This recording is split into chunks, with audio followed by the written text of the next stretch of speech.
பொழுது தமிழர் கடவுளாகிய தமிழர்களின் அடையாளமாகிய கடவுள் முருகரை பற்றி நாம பேசாம கடந்துட முடியாது. ஏன் அப்படின்னா முருகர்னு சொன்னாலே சூரசம்ஹாரம் தான் எல்லாருக்கும் ஞாபகத்துக்கு வரும். அப்போ அந்த சூரன் யார் அப்படின்னு பார்த்தோம்னா, நான் மட்டும்தான் ஆட்சி செய்வேன், நான் தான் நிரந்தர ஆட்சியாளர், மற்ற எல்லோரும் எனக்கு அடிமைகள் என்ற மனநிலையில் இருந்த ஒரு சூரனை ஒரு சாதாரண பாலகன் கையில் வேலேந்தி வந்து எதிர்த்து நின்றான்.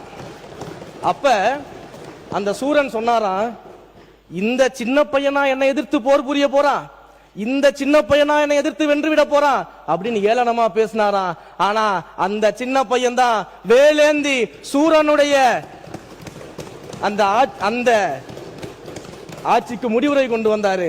இதுல ஒரு விஷயத்தை நான் கவனிக்கணும்.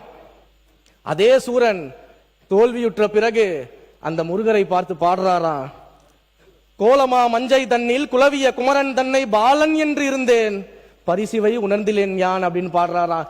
சின்ன பையனை நினைச்சு நான் சாதாரணமா விட்டுட்டேன், ஆனா என்னையவே தோற்கடிப்பார்னு எனக்கு இப்பதான் தெரியும் அப்படின்னு சூரன் வந்து முருகரை பார்த்து பாடியதாக பாடல்கள் எல்லாம் இருக்கிறது.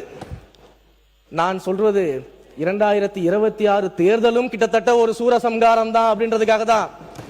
உடனே யார சூரன் சொல்ற அப்படின்ற ஒரு கதைக்குள்ள போய் யாரும் கூச்சலிட்டு கூப்பாடு போட வேணாம்.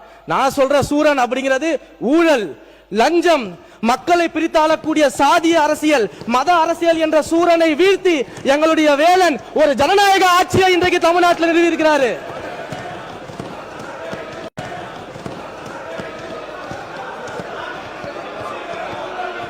இதுல ஒண்ணும் தப்பில்லை, உட்காருங்க. இதுல ஒண்ணும் தப்பில்லை, உட்காருங்க. பொதுவா சொல்றாரு, ஒண்ணு உட்காருங்க, தப்பில்லை, உட்காருங்க. உட்காருங்க, இதுல ஒண்ணும் தப்பில்லை, உட்காருங்க. நீங்க பேசுங்க, நீங்க தொடர்ந்து